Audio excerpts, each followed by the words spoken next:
almost there. September 21st is the first day of fall, so that's coming up very, very soon.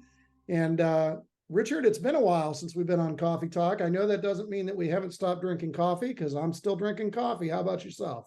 I'm drinking more than ever. Coffee, of course, is what I'm talking about. But it is great to see you again, Randy, and great to be back with everybody. Yeah, we've got a special guest this morning. We're really excited to have our friend and colleague, Beth Fabrizio, with us. Good morning, Beth. Good morning to both of you. Thank you so much for including me. Looking forward to it. Absolutely. And today we want to talk a little bit about the mysteries of the clarinet. And anybody that knows Beth Fabrizio knows that she knows just a little bit more than Richard and I do about the clarinet. DCI, WGI judge, and former brass caption person with Glassman back in the day. So she knows a little bit about brass instruments too. But, you know, the mystery of the clarinet, and Richard, I know we get this all the time when we're evaluating groups in the fall, just how people handle the clarinet sound and things like that. So let's delve right into our checklist. This is going to be a plethora of information for you from Beth as we have this conversation today about the clarinet, not only in marching band, but in the concert program as well. Well, I know it's different from band to band, but you know, Randy, we've all and Beth, we've all heard a ton of marching bands over the years, and there are some groups that their clarinets just project beautifully. You know, and you don't have to have any even sideline microphones or anything. And then there are other groups where you really have a tough time hearing them, even though they may have plenty of clarinets. So, Beth, what do you think is the difference there? What allows the clarinet to really project to the box without being amplified? Just making great sounds. So I think it comes from knowing how much mouthpiece we're taking in the mouth, how much reed, which is about 5/8 of an inch, making sure, which you can really quickly check by putting a business card between the reed and the mouthpiece and aligning how much that 5/8 of an inch is.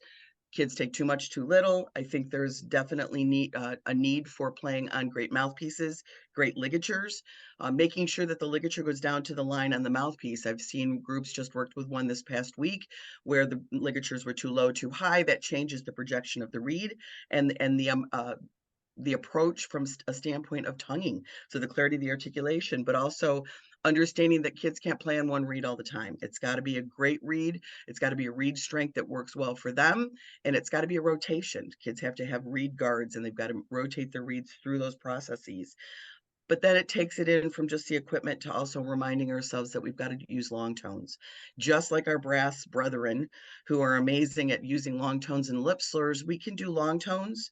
We can move into the land while they're doing lip slurs of continuing to do interval exercises or scales or thirds or chromaticism or pinky exercises.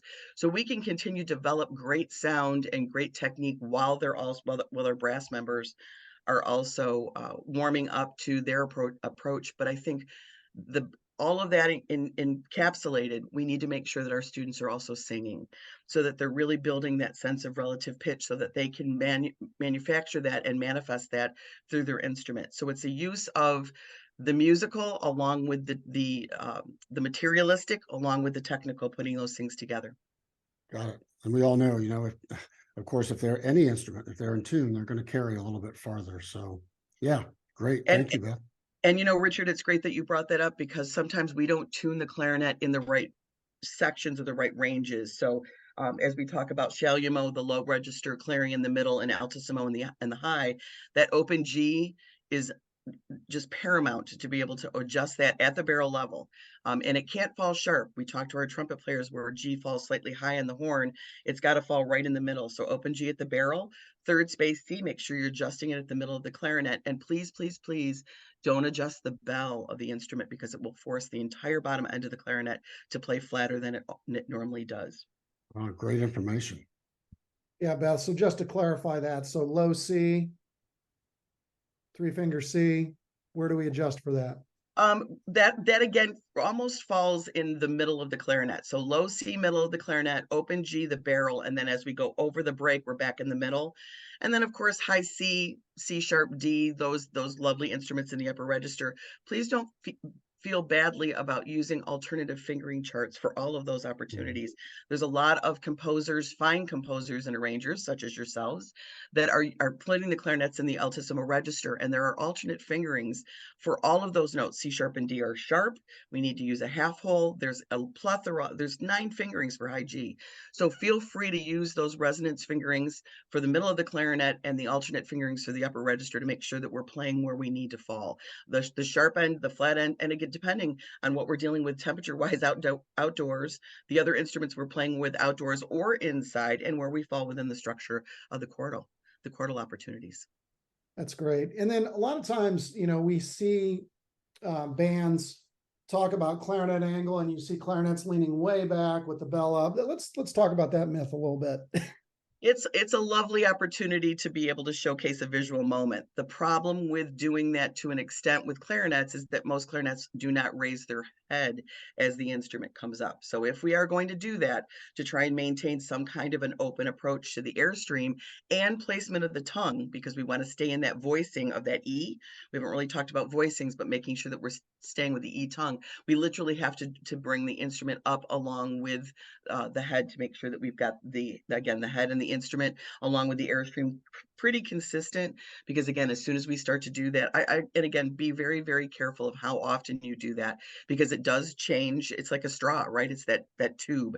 And as soon as we start to distort that, it's going to change the tone color and the pitch, as well, again, as the placement of the tongue on the reed. Richard, I know you're going to love this next bullet point. Go ahead. Yeah, well, we're in the day of amplification, as you know, Beth, and there are all kinds of legitimate reasons on the field, to amplify the clarinet, and one of them might be as a soloist. So in doing that, what do you suggest? Maybe where to place the mic? How can we get the best sound when we're miking our clarinet? There's some fabulous mics that are on the market right now, but the bottom line is, first of all, you've got to make sure that your sound system is able to produce the sound that you're looking for. All of the chords are functioning. Then we go to the mic, and probably the best mic for woodwinds right now that's on the market is the DPA 4099. So you want to make sure you've got a great mic, and that mic also gives you a myriad of ways to mount it. So some people feel more comfortable down near the bell. Some people feel a little bit more comfortable in the middle of the clarinet, angling the mic up towards the mouthpiece. I am one of those people. I would rather go up towards and out away from the mic. If we go down or to the mouthpiece, we go down too far towards the barrel of the clarinet, we're going to pick up a lot of extraneous sounds I don't think you wish to do. So be cautious. And again, you've got to figure out with each soloist and each performer where you're going to get the best sound, based again on great mouthpiece, great ligature, great reed, great overall tone production with that student. So making sure, again, sometimes it's going to be a little further away, sometimes a little closer. Each student responds differently. They're not all the same. So give yourself an opportunity to try different mounting systems to the middle and upper portion of the instrument.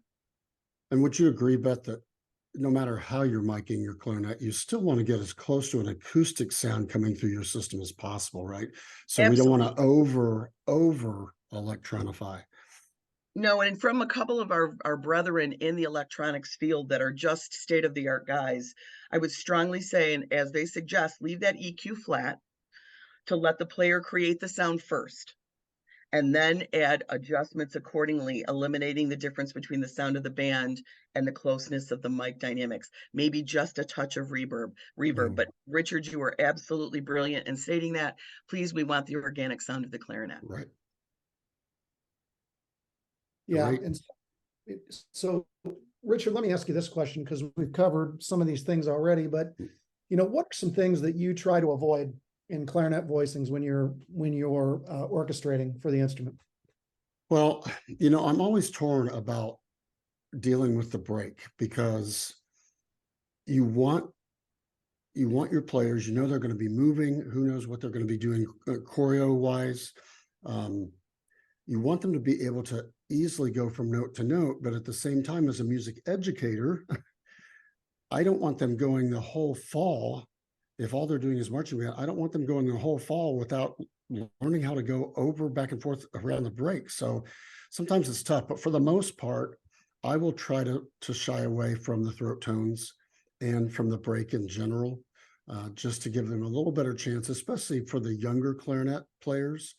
But again, I would encourage anyone who's writing, don't make the entire clarinet part for 10 straight minutes, not ever dealing with the break, because we need to make sure those kids get that experience. Would you agree with that, Beth?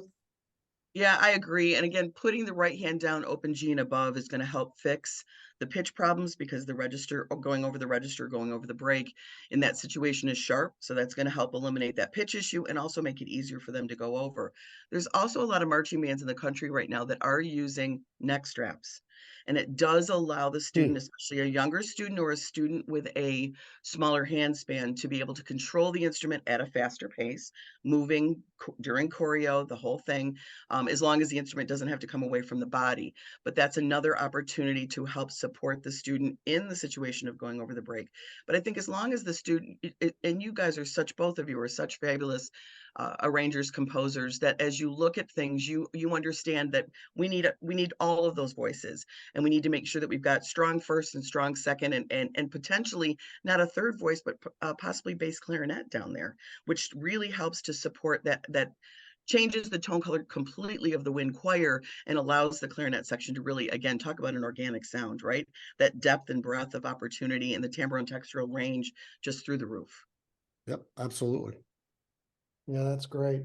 And then, as we move, through warm-ups, what are some good things, while trumpet players are doing flow studies, during full ensemble warm-up or lip slurs, what's some good stuff to hit on in warm-ups with the clarinets to really get them ready to play? There's great chromatic exercises that work throughout, and I think it's one of our weakest points as I go around the country to work with students. Yes, I want them to do long tones, and yes, I want them to do interval exercises along with, because I think, again, they need to get their air in their ears going. But I also think that we've got to make sure that we're reinforcing some of those chromatic moments, stylistically and technically. We have a tendency, a lot of our kiddos, to lift their fingers way too high off the instrument or to use inaccurate chromatic fingerings.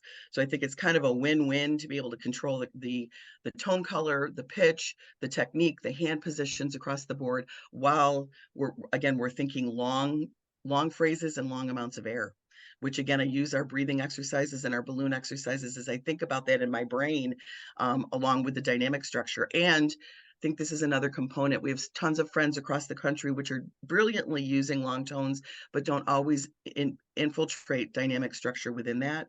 And as a clarinetist, I want to make sure my kiddos are really playing at all dynamic levels throughout those moments. So something else to think about. Yeah, that's great information. And then Richard, as we make the move inside, I'm sure obviously both of you have done numerous honor bands across the country. And as you listen to clarinet sections inside, you get your garden variety of plastic instruments and wooden instruments and standard mouthpieces and, the occasional 2.5 reed, God forbid. Yeah, for sure. Sorry. But, Beth has been a great endorser of our LeBlanc Serenade 2, and it's a wooden clarinet, grenadilla wood, and we're certainly manufacturing these in Elkhart. And, it's a great opportunity to talk a little bit about a really good entry-level pro horn that's not going to rob the bank for students, and one that a lot of groups are moving to get consistent sounds in their clarinet sections with everybody on the same horn. Why don't you talk a little bit about that, Beth? Yeah, I'm thrilled. They've done some really great work over the course of the past few years and really helping to design an instrument that is financially an option for many programs. We've had some programs just come in and buy these instruments for their top groups and their top wind ensembles, and that's not saying that it has to be that way. It's really available for everybody. I played in a LeBlanc instrument when I first started playing way back in the day. Tony Maiello picked out my very first clarinet for me, and it was a LeBlanc instrument, which is pretty cool that I'm kind of gone back to full circle. But I love the cutting edge design on the horn. I think we resurrected some of the opportunities of the old LeBlancs that we had years ago, the Noblés, and pulled all of that wonderful quality. Talk about a great organic sound. But there's an even rich sound through this instrument that it's tough to get with a lot of others.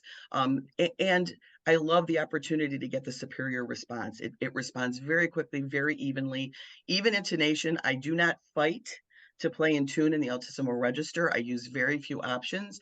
And again, that depends always on mouthpieces, reeds, ligatures. There's a myriad of them, and tongue placement. Make sure that when you're working altissimo register for your kiddos, that tongue is up there. But precision key work, they've redone the key work. They've also and allowed us, and I don't have one, but some of them come with a left-hand E flat key, which is wonderful. Some people feel comfortable doing that so that they're not having to worry about alternating across the board too significantly.